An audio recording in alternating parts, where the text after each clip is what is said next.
जी, good afternoon viewers.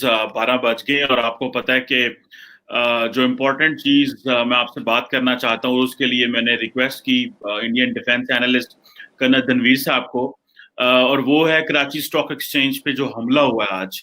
और basically तो पाकिस्तान की लॉ इन्फोर्समेंट एजेंसी ने, पुलिस ने और वहाँ पे जो रेंजर्स थी, उन्होंने चारों के चारों जो दहशतगर्द थे उनको जहन्नम हासिल कर दिया है। लेकिन असल क्वेश्चन जो एड्रेस करने का ये है कि वो कराची स्टॉक एक्सचेंज पे हमले करने का मकसद है पाकिस्तान के नर्व सेंटर पे हमला करना। कराची स्टॉक एक्सचेंज पे हमले करने का मकसद यह है पाकिस्तान की इकोनॉमी को कमजोर करना। और इसका मकसद यह है कि दुनिया को ये जो सिंबल होते हैं, स्टॉक मार्केट हो गई, ये जो इस तरह की चीजें होती हैं, वो सिंबल होता है किसी मुल्क के। तो बताया जाए, पैगाम दिया जाए इंटरनेशनल इन्वेस्टर को, बड़ी बड़ी कंपनियों को, कि पाकिस्तान में इन्वेस्टमेंट ना करें क्योंकि वहां पे ऑलरेडी जो है वो मामलात खराब हैं। तो असल मकसद तो ये है इस अटैक का। लेकिन जैसे मैंने पहले बताया कि लॉ इन्फोर्समेंट एजेंसियों ने इसको दहशतगर्दों को भी कत्ल कर दिया, खत्म कर दिया है। और इस वक्त स्टॉक एक्सचेंज जो है वो 100 इंडेक्स जो है वो 33,000 पॉइंट पे चल रहा है, और कारोबार बड़े आराम से हो रहा है, किसी को पता भी नहीं कि इस तरह की एक्टिविटी हुई है। मैं इस हवाले से कर धनवीर सिंह साहब से बात करना चाहता हूँ। कल साहब, बहुत शुक्रिया आपके वक्त का। जी जी। कल साहब, पहली बात तो ये है कि इससे पहले भी कराची पे हमले होते रहे। आपको पता है एक जमात है जिसके सरबराह जो है वो लंदन में बैठे हुए हैं, अल्ताफ हुसैन साहब। उनके बारे में इल्जाम लगता रहा कि वो भारत के साथ कनेक्टेड हैं और पाकिस्तान पे हमला करते रहे, मुख्तलिफ तरीकों से पाकिस्तान को वो डिस्टेबलाइज करते रहे। हमने देखा कि कराची, इससे पहले कराची कौंसलेट पे भी हमला हुआ, तो जो BLA बलोच लिबरेशन आर्मी है, जो कि जिसको अमेरिका, UN और सारे मुल्कों ने दहशतगर्द जमात करार दिया है, वो इन्वॉल्व थी। उसके ताने बाने अफगानिस्तान से मिलते रहे और अफगानिस्तान के जरिए भारत से मिलते रहे। तो कल साहब, ये बताएं कि ये जो अजीत डोवल डॉक्ट्रिन जिसको हम कहते हैं, जिसका मकसद ये है कि पाकिस्तान की इकोनॉमी को टारगेट करना, और आपके नेशनल सिक्योरिटी एडवाइजर की तरफ से ये डॉक्ट्रिन पाकिस्तान में काफी देर से चलाई है, और हमने कुलभूषण यादव जैसे आपके कमांडर भी पकड़े, लेकिन उनके नेटवर्क्स मौजूद हैं। देखिए, पाकिस्तान पे क्यों, पाकिस्तान की इकोनॉमी पे, पाकिस्तान के इकोनॉमिक आइकॉन्स पे और CPEC को कमजोर करने के लिए ये साजिशें की जा रही हैं। आप एज ए डिफेंस एनालिस्ट, ठीक है, आपका ताल्लुक जो है वो भारत से है, मैं नहीं कहता कि आप, जाहिर बात है, अपने मुल्क का एक पर्सपेक्टिव रखते हैं, लेकिन पाकिस्तान को भारत की तरफ से क्यों तंग किया जा रहा है और हमारी इकोनॉमी और इकोनॉमिक आइकॉन पे क्यों हमले किए जा रहे हैं? देखिए, सबसे पहले मेरी आपसे और पाकिस्तानी भाइयों से गुजारिश है कि वो अपने गिरबान में झांकें, वो अपनी जो प्रॉब्लम है उसमें देखने की कोशिश करें कि ये प्रॉब्लम कहाँ है। आपने बलूच लिबरेशन आर्मी का जिक्र किया। बलूच लिबरेशन आर्मी क्या चाह रही है, बलूचिस्तान में क्या हालात है, वहां पे जो गुमशुदगी के जो केस हैं वो रोज के रोज बढ़ते जा रहे हैं। क्या कारण है कि वहां पर बलूच जो हैं पाकिस्तान रेंजर्स की पोस्ट पर हमला करते हैं? क्या कारण है कि अप्रैल के महीने में जो पाकिस्तानी फौजी गवादर से छुट्टी जा रहे थे उनको उनकी बस पर हमला किया?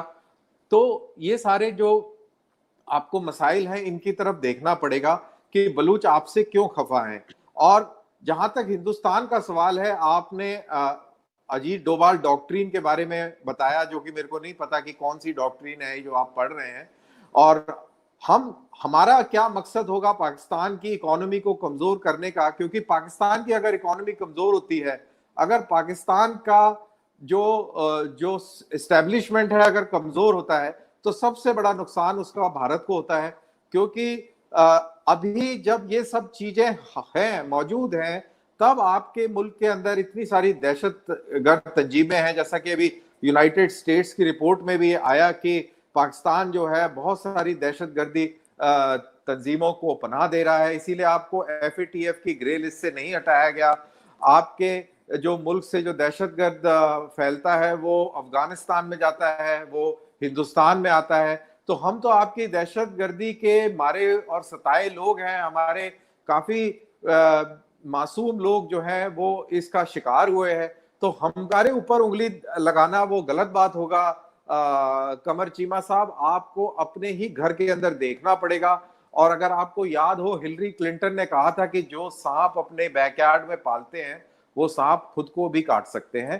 तो ये बहरहाल ये एक पॉइंट है। और दूसरा पॉइंट है कि बलूच लिबरेशन जो है वो चल रहा है, फ्रीडम फाइटर अपनी तरफ से जद्दोजहद कर रहे हैं, और आपके लोगों ने 4 लोगों को शहीद कर दिया है। ये आपका अंदरूनी मामला है, इंटरनल मैटर है, लेकिन आपको अपने गरिबान में झांक के देखना पड़ेगा चीमा साहब। देखिए देखिए कल साहब, ठीक है, आप कहेंगे जी हर मुल्क को जारी बात है इंटरनली अपनी चीजों को रिव्यू करना पड़ता है और करना भी चाहिए, जारी बात है, सारे करते हैं। कल साहब आपने बात की बीएलए की और एफएटीएफ की, हिलरी क्लिंटन की। हिलरी क्लिंटन जिन्हें कहती थी कि ये स्नेक्स हैं, वो कहती थी हकानी नेटवर्क को, वो कहती थी इसको तालिबान को।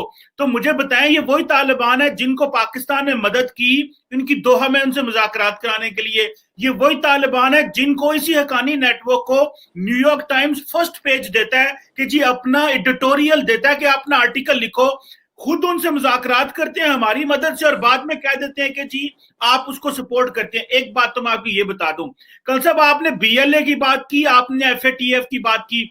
कल साहब बीएलए बलोच ये जो ऑर्गेनाइजेशन है, आपको पता है कि ये अफगानिस्तान के रास्ते, भारत के रास्ते मुसलसल पाकिस्तान में हमले कर रही है।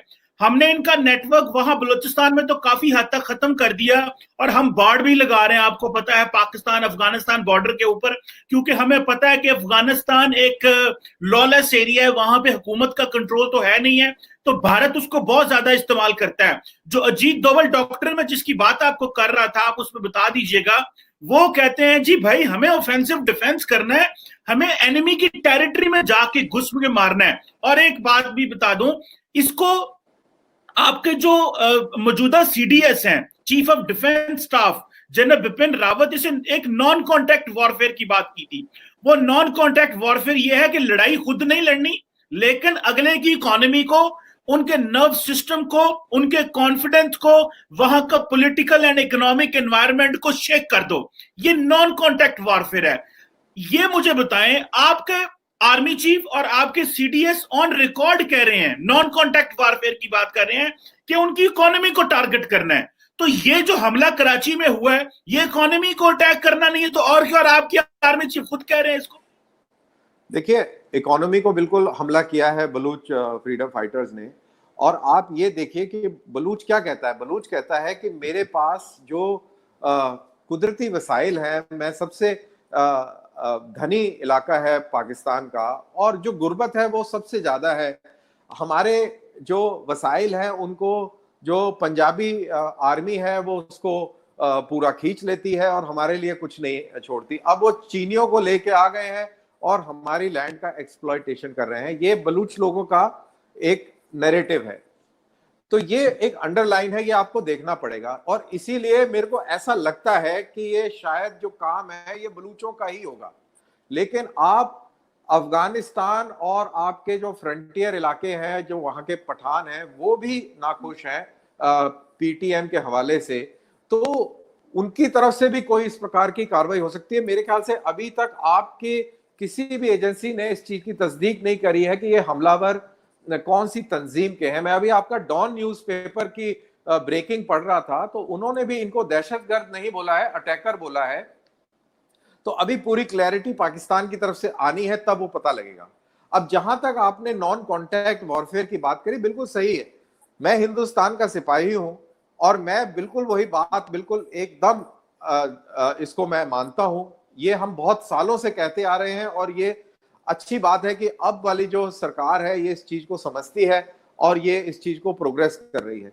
हम लोगों का मानना ये है कि पाकिस्तान के अंदर अगर किसी को टारगेट करना है तो वो पाकिस्तान आर्मी को टारगेट करना है, क्योंकि पाकिस्तान आर्मी जो है वो तिजारत वो कर रही है, वो इंफ्रास्ट्रक्चर में वो है, दूध वो बेच रही है, पेस्ट्री वो बेच रही है, वो जो आपकी बिल्डिंगें और कॉलोनियां वो बना रही है। तो आप कोई भी चीज में हाथ लगाएंगे वहां पे आपको पाकिस्तान फौज का हाथ मिलेगा। पाकिस्तान फौज ने पूरे पाकिस्तान मकबूजा कश्मीर की डेमोग्राफी चेंज कर दी है। वहां पे जिस तरीके से शियाओं के ऊपर हमले हो रहे हैं और डेमोग्राफी गिलगिट बल्तिस्तान की चेंज हो रही है, उससे भी हमको प्रॉब्लम है। तो हम हम ये चाहते हैं कि पाकिस्तान की फौज को बिल्कुल कमजोर किया जाए, और उसके लिए हमें जो भी करना पड़ेगा वो हम करेंगे। लेकिन हम ये किसी भी हालत में नहीं चाहेंगे कि पाकिस्तान की जो सिविलियन जो पॉलिटिक्स है, जो सिविलियन जो पकड़ है, वो कमजोर हो। क्योंकि अगर सिविलियन कंट्रोल पाकिस्तान में आएगा तो पाकिस्तान में खुशहाली आएगी। आप अपना ही मुल्क देख लीजिए, ईस्ट पाकिस्तान जिसको आजकल बांग्लादेश कहते हैं, आपसे इकोनॉमी में बेहतर है, वहां पे जीडीपी बेहतर हो गई है, लिविंग स्टैंडर्ड लोगों का बेहतर होते जा रहा है। तो वो भी तो आप ही का हिस्सा थे। अभी वहां पे पाकिस्तान फौज की मुदाखलत नहीं है। आप इसको आप अपने लिए देखिए। आप मेरे को खुश करने के लिए प्रोग्राम के ऊपर व्यूज देखने के पॉइंट ऑफ व्यू से ना जाइए। थोड़ा सा आप पढ़े लिखे आदमी, डॉक्टर साहब हैं, आप एनालिसिस करिए इसको कि आप कहाँ खड़े हुए हैं और क्या प्रॉब्लम है। आपको ये समझ में आएगा कि मैं क्या कह रहा हूं। मैं बिल्कुल एनालिसिस करता हूं कल साहब। देखिए आपने देखे भारत मानता है इस चीज को, और आप एक इंडिया के जारी बात है साबिक कर्नल हैं और अभी भी आप फौजी हैं, क्योंकि फौजी हमेशा फौजी रहता है, ये तो बात मानने की है। वो फौजी रिटायर्ड नहीं होता, उसका मन धन अपनी आर्मी के साथ अटैच रहता है। कल साहब आप खुद कह रहे हैं कि पाकिस्तान की आर्मी को कमजोर करना है। मुझे ये बताएं, क्या ये पाकिस्तान के मामलात में दखल अंदाजी नहीं है? क्या आप ये नहीं कहेगा, जरा सुनिएगा फिर आप बोलिएगा, आप जितना मर्जी बोलिएगा, क्या ये पाकिस्तान के मामलात में दरअंदाजी नहीं है? ये क्रॉस बॉर्डर जो है इन्फिल्ट्रेशन कह लें, वो नहीं होगी? जब आप आर्मी को अटैक करेंगे तो कैसे करेंगे? उन्हें कहते हैं जी पंजाबी आर्मी। पर आपको पता है आर्मी में पंजाबी ज्यादा क्यों है? आपको पता है पंजाब की कितनी पॉपुलेशन है? आपको पता है सिंध बलोचिस्तान और केपी की कितनी पॉपुलेशन है? और जो कोटा सिस्टम होता है इनटेक करना फौज में, उसका तरीकाकार क्या है? देखिए पंजाब की 11 करोड़ आबादी है, पूरे मुल्क की आबादी एक तरफ और पंजाब अकेले की आबादी एक तरफ। तो सिर्फ हर जगह में पंजाब, जारी बात है उसकी कोटा ज्यादा होता है। वो बेशक आर्मी हो या बाकी मामलात हो, मुझे आर्मी के इनटेक का इतना डिटेल में नहीं पता, लेकिन मैं आपको जनरल बात कर रहा हूं कि हमारे सिविलियन में तो ऐसे ही कोटा होता है। अभी आपने बात की कि आप देखिए, आप क्लियरली कह रहे हैं कि पाकिस्तान की आर्मी को कमजोर करना चाहिए। कर्नल साहब, पाकिस्तान की आर्मी जो है जी कारोबार करती है, वो जी दूध बनाते हैं, वो जी ये काम करते हैं, इसे बोलते हैं जी मिलिट्री इंडस्ट्रियल बिजनेसेस कहते हैं। पूरी दुनिया में ये बिजनेस होते हैं। आपके मुल्क में आपकी आर्मी के लोग गोल्फ कोर्स चलाते हैं। मैं आपको सैकड़ों गोल्फ कोर्स बता सकता हूं जो आर्मी चलाती है, लेकिन आपके मुल्क ने वैसे उनको इजाजत कारोबार की नहीं दी और वो गोल्फ कोर्स चलाने लग पड़े। इसीलिए वहां पे करप्शन के रेट्स और वो प्रॉब्लम भी ज्यादा है। हमारी आर्मी जो बिजनेस करती है वो तो बेसिकली देती है, टैक्स देती है, और उससे जो हमारे रिटायर्ड फौजी मेजर कर्नल ब्रिगेडियर रैंक पे आते हैं उनको अपॉर्चुनिटी मिलती है कि वो प्राइवेट सेक्टर का भी तजर्बा लेते हैं। और दूसरी बात, वो जो बिजनेस है वो जॉब क्रिएट करता है, कोई मुल्क के खिलाफ काम तो नहीं करता। वो इस तरह तो नहीं है कि जी वो मुल्क के मकसद के खिलाफ जा रहे हैं। आप हमारी फौज को कमजोर करें, और यही हम अजीत दोवल डॉक्ट्रिन कहते हैं। यही वो डॉक्ट्रिन है जो कहती है कि पाकिस्तान को मुख्तलिफ जाविये से कमजोर करो, अंदर घुस जाओ। अब इकोनॉमी क्यों कहता है पाकिस्तान, ये बड़ी अहम बात है। देखिए हमारे आर्मी चीफ जनरल बाजवा ने कहा कि इकोनॉमी पे फोकस करना चाहिए। क्यों? आपको पता है कर्नल साहब, economy non traditional security threat है, एक ऐसा थ्रेट जिसको हमें फोर्स करना है। जैसे हम एनवायरमेंट की बात करते हैं, इकोनॉमी की बात करते हैं, या सोसाइटियल सिक्योरिटी की बात करते हैं एनवायरमेंट के हवाले से। सो इकोनॉमी भी नॉन जो है ट्रेडिशनल सिक्योरिटी थ्रेट है। अगर हमारे पास रिसोर्सेज नहीं होंगे तो हम क्या, अब सी पैक हमारे पास आया, हम चाहते थे कि उसके ऊपर बलोचिस्तान में हमने कुलभूषण यादव नेटवर्क पकड़ा तो हमने 1-2 सिक्योरिटी डिवीजन रेस कर दी ताकि वहां पे फॉरेन जो पैसा है उसको हम प्रोटेक्ट कर सकें। अब अगर इसी तरह भारत हमारे यहाँ पे इन्वॉल्वमेंट रखेगा और फौज को बदनाम करने की कोशिश करेगा और फौज को कमजोर करने की कोशिश करेगा, तो इसे मैं क्या कहूं, फिर ये क्रॉस बॉर्डर टेररिज्म और क्रॉस बॉर्डर इन्फिल्ट्रेशन। आप एक मुल्क दूसरे मुल्क में जाके दरअंदाजी नहीं करेगा तो कर्नल साहब ये क्या है, आप बताएं ना खुद ही। देखिए सबसे पहले तो मैं ये गोल्फ कोर्स वाली कहानी खत्म कर दूं। गोल्फ कोर्स तो एक रिक्रिएशनल स्पोर्ट्स एक्टिविटी है, बिजनेस एक्टिविटी नहीं है, नंबर 1। और पूरे जो हमने जो सिस्टम इनहेरिट किया है अंग्रेजों से, वो सब जगह पे वही सेम है। आपके यहाँ भी सेम है, लेकिन आपके यहाँ पे गोल्फ खेलने के अलावा जो आप के जो फौजी बिजनेस करते हैं, हमें कोई एतराज नहीं है, वो आपका मुल्क है, आप जैसे चलाना चाहें, जो करना चाहें वो करें, हमें उससे कोई एतराज नहीं है। आपकी बिल्कुल बात मैं मान लेता हूँ कि चलिए उससे आपकी इकोनॉमी बढ़ती है, उससे आप पोस्ट रिटायरमेंट एवेन्यूज बनाते हैं और जॉब अपॉर्चुनिटी है, बिल्कुल ठीक है, आपका मुल्क है, हमें उससे कोई लेना देना नहीं है। हमारा सिर्फ ये पॉइंट ये है कि क्योंकि आर्मी पाकिस्तान के अंदर लार्जर देन स्टेट का दर्जा हासिल कर चुकी है, एक ही आर्मी है पूरी दुनिया में जिसके पास एक कंट्री है, बाकी सारे मुल्कों के पास में फौज होती है, पाकिस्तान फौज के पास में एक मुल्क है। और जिस तरीके से वहां पर इंसानी हकूक के जो केस आ रहे हैं, चाहे वो खैबर पख्तूनवा से हो, चाहे वो गिलगिट बल्तिस्तान से हो, चाहे वो बलूचिस्तान से हो, चाहे वो सिंध के अंदर वो लड़कियों को जबरन किडनैप करके उनको मुसलमान बनाने की कार्रवाइयां हो। अभी 2 दिन पहले एक और कार्रवाई हुई है सिंध में, मैंने रीट्वीट भी किया है, आप जरूर उसको देखिएगा, तो उधर वीडियो है उसके साथ में अटैच। तो ऐसी चीजें हैं, ये इसलिए हो रही है क्योंकि वहां पे जो एंटी इंडिया जो नफरत जो फैलाई जाती है और उसको जो पूरा जो कोऑर्डिनेट करता है जो पाकिस्तान आर्मी का जो एस्टेब्लिशमेंट है, तो उसकी वजह से इस पूरे इलाके के अंदर जो है दहशत का माहौल है।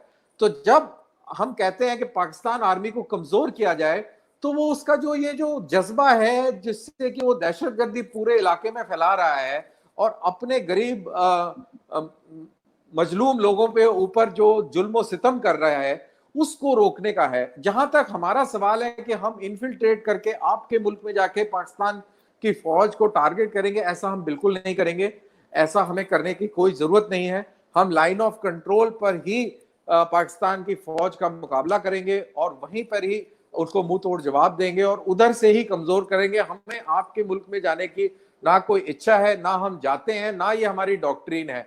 आप पिछले 40 साल से हमारे मुल्क में दहशतगर्दी कर रहे हैं, लेकिन हम आपके मुल्क में बिल्कुल दहशतगर्दी नहीं कर रहे। हमारे जो रॉ की जो डेस्क थी, जो पाकिस्तान डेस्क थी, वो हमारे साबिक वजीर आजम आई के गुजराल साहब ने उसको खत्म कर दिया था कि हमें दोस्ती करनी है पाकिस्तान से और हमें पाकिस्तान के अंदर कोई ऐसी हरकत नहीं करनी है। तो ऑन रिकॉर्ड है कि रॉ की एक डेस्क पूरी की पूरी खत्म कर दी गई आई के गुजराल साहब ने। तो ये हम लोगों का तरीका है और हम लोग उस टाइप से नहीं सोचते या काम करते जैसा कि आपको लग रहा है। आपको अपने अपने तरीके का लगता है कि शायद हम एक ही भाषा बोलते हैं तो हम भी वैसी काम करते हैं जैसे आप करते हैं, लेकिन हम वैसे काम नहीं करते हैं, हमारा काम करने का तरीका बिल्कुल अलग है। नहीं कल साहब, मैं आपको एक बात बताऊं, यकीन करके माने, पाकिस्तान में जो सेंटीमेंट्स हैं वो अब भारत के बारे में बहुत बदल गए हैं। हमने बड़ी कोशिश की, अमन आए, नवाज शरीफ साहब भी गए, इमरान खान साहब के कंपोजिट डायलॉग खत्म कर दिया मोदी साहब ने, हमने करतारपुर करने की कोशिश की, लेकिन अभी बात यहां तक आ गई है कि हर साल 2 साल बाद एक बड़ा हमला, एक आइकॉनिक हमला करने की कोशिश की जाती है। और अजीत डोवल डॉक्ट्रिन में जिसे कहता हूं, जो भारत का मौकफ है वो यहाँ पे आपने कहा 2 बातें 3 की आपने कहा जी हम कश्मीर, इंडिया, पाकिस्तान आर्मी को एलओसी पे कमजोर करना चाहते हैं। भाई एलओसी के ऊपर तो आर्मी है ही थोड़ी सी लगी हुई है, असल आर्मी तो जारी बात है मुल्क के अंदर है, जिसका आप जिक्र कर रहे थे कि कारोबार करती है, बिजनेस करती है, ये करती है, लेकिन असल आर्मी तो अंदर है। इसका मतलब यह है कि ये तो एस्टेब्लिश्ड चीज है। और दूसरी आपने इंसानी हकूक की बातें की, कल साहब आप इंडिया को तो इंसानी हकूक की बातें करना अच्छा नहीं लगता, सारी दुनिया, ये डिक्लेयर्ड फैक्ट है। परसों जो बाइडेन की स्टेटमेंट आई, परसों अभी 3-4 दिन हुए, जो बाइडेन ने कहा भैया कि ये जो नरेंद्र मोदी साहब ने और उनकी सरकार ने जो फैसला किया है, ये एनसीए का उसका जो है एनएससी का, मेरे नाम क्लिक नहीं कर रहा, और फिर दूसरा ये जो 370-35 है, ये लोगों को हकूक वापस दें। तो मैं तो कहता था कि शायद जो बाइडेन साहब जब हुकूमत में हैं तब भी ऐसी प्रेशर डालें। ये इंसानी हकूक की बातें तो आप तब करें जब आपका इंटरनल रिकॉर्ड इतना अच्छा हो। और हमारे सिंध में एक आपने वो पकड़ा हुआ जी कि हिंदू मुसलमान हो गए, और वो भी अमित शाह साहब ने, एक छोटी सी बात कर लूं, अमित शाह साहब ने जो कहा था पार्लियामेंट में कि जी वहां पे 30% जो माइनॉरिटी होते थे, हालांकि उन्होंने गलत कहा था। मैंने इंडिया टुडे पे खुद पढ़ा है, उसके फैक्ट्स एंड फिगर रॉन्ग है। जो 1941 की जो सेंसस हुई थी उसमें बांग्लादेश और पाकिस्तान में मिला के टोटल मेरा ख्याल है कि 14% माइनॉरिटी थी, दोनों की मिला के बात कर रहा हूं। सो ये मैंने खुद आपके इंडियन मीडिया पे पढ़ा है, जिसको आज तक जो facts and figure Amit Shah साहब ने दिए थे वो वेरीफाई नहीं हुए। सो कर्नल साहब, आप हमें कमजोर करना चाहते हैं, आप हमारी आर्मी का नाम लेके, जी हम जमहूरियत को सपोर्ट करते हैं लेकिन आर्मी के खिलाफ हैं, तो मुझे ये बताएं आर्मी किसका हिस्सा है? आर्मी भी तो system executive part of executive है, तो जुडिशरी, लेजिस्लेचर और एग्जेक्टिव में अगर आप हमारी एग्जेक्टिव को चलने नहीं कामयाब नहीं होने देंगे तो जुडिशरी और लेजिस्लेचर कैसे चलेगी? वो तो जारी बात है आप सिस्टम के एक पिलर को फेंकना चाहते हैं नीचे, मुल्क को तोड़ना चाहते हैं। सो वो मुझे याद आ जाता है इंडिया की पुरानी जितनी डॉक्ट्रिन्स थी, एक 1987 में ऑपरेशन एक करना चाह रहे थे बलोचिस्तान के इलाके में, वो मेरे जेहन से स्किप हुआ है कि जी पाकिस्तान को 2 हिस्सों में तोड़ दो। फिर हमने एक इंटरव्यू दिया जी कि हमारे पास उस वक्त न्यूक्लियर वेपन थे नहीं, लेकिन कदीर खान साहब ने कह दिया जी कि हैं, तो फिर वो आप टल गए। देखिए पाकिस्तान, हम अलहदा हो गए, हम जुदा हो गए, 72 साल हो गए हैं। पाकिस्तान की एग्जिस्टेंस को क्यों नहीं भारत मानता? क्यों पाकिस्तान को समझा जाता है कि यार इस मुल्क को तो जो मर्जी कर दो, कश्मीर आपने ले लिया, जुल्म सितम आप कर रहे हैं, दुनिया आपको पूछ रही है, सवालात उठते हैं, लेकिन कर्नल साहब एक बात बता दें, पाकिस्तान की एग्जिस्टेंस को मानना शुरू कर दें। पाकिस्तान की एग्जिस्टेंस नहीं मानेंगे, वैसे आपने हमें नेबर मानते हैं, एक हमारे साथ ताल्लुकात डिप्लोमेटिक रिलेशन बनाए हुए हैं और मानते भी नहीं है, और कहते हैं कि एग्जेक्टिव को कमजोर कर दो, जुडिशरी और लेजिस्लेचर चलती रहे, ये कहते हैं आप। देखिए, हमने तो इस पर काफी डिस्कशन कर लिया है, जो पाकिस्तान आर्मी है क्यों कमजोर करना चाहते हैं, क्या है, ये सारी कहानी हो गई है। जहां तक पाकिस्तान के एग्जिस्टेंस का सवाल है, उसकी जो भी कोई हकीकत हो तारीखी कि अंग्रेज इसको तकसीम करके और आपको गिफ्ट में दे गए, लेकिन हम नहीं मानते कि ये एक अलहदा मुल्क है, और हम ये कहते हैं कि ये मुल्क के साथ में गद्दारी करी। और मेरा ये मानना है, मेरा पर्सनल ये मानना है कि इसमें जिन्ना साहब और नेहरू साहब, इन दोनों के पर्सनल ख्वाहिशें थी, इनके पर्सनल एम्स थे, जिसके तहत ये मुल्क तकसीम हो गया। और गांधी जी जैसे जो नेता थे वो इस पे पूरे टाइम चुप रहे। तो खैर ये तो पुरानी, इसके ऊपर तो अलग डिस्कशन और डिबेट हो सकती है, लेकिन जहां तक पाकिस्तान के वजूद का सवाल है, वो जहनी तौर पर और फिलोसफिकल लेवल पर कोई हिंदुस्तान में उस चीज को नहीं मानने को तैयार है। क्योंकि जैसा कि एक बारी आपसे गुफ्तगू हो रही थी, तो हमारी जो पूरी जो कल्चरल जो क्रेडल है और सिविलाइजेशन क्रेडल है, वो तो सारी वेस्ट इंडिया में है, जिसको आप पाकिस्तान बोलते हैं। तो 5000 साल से वो इलाका हिंदुस्तान की सरजमीन था, और अभी वो अलहदा हो गया है, और किस वजह से अलहदा हुआ है इसके ऊपर तो बहुत लंबे लंबे डिस्कशन हो सकते हैं, और तो वो छोड़ दीजिए आप। अगर आपकी सिविलाइजेशन यहाँ पे है तो आप भारत को छोड़ के हमारे पास क्यों नहीं आ जाते, यहाँ सिटीजनशिप अप्लाई कर लें। सिविलाइजेशन आपको इंपॉर्टेंट है कि आपको नरेंद्र मोदी और अजीत दोवल जैसे ऐसे लोग पसंद है जो पाकिस्तान में इंतशार फैलाते हैं और आपके ही कल्चर को तबाह करने की कोशिश कर रहे हैं, आप उन्हीं लोगों को वोट देते हैं। देखिए, नरेंद्र मोदी और अमित शाह कोई हिंदुस्तान नहीं है, और हिंदुस्तान की जब बात हो रही है तो वो हिंदुस्तान एक सेंटिमेंट है, और उस सेंटिमेंट की बात हो रही है। नरेंद्र मोदी आए हैं, जाएंगे, ये इससे कोई फर्क नहीं पड़ता है। बहुत नरेंद्र मोदी आएंगे, बहुत नरेंद्र मोदी जाएंगे, ये कोई मायने नहीं है। हमारे यहाँ पे तो डेमोक्रेटिक सिस्टम बड़ा सिंपल है कि अगर आप परफॉर्म नहीं करते तो आपको निकाल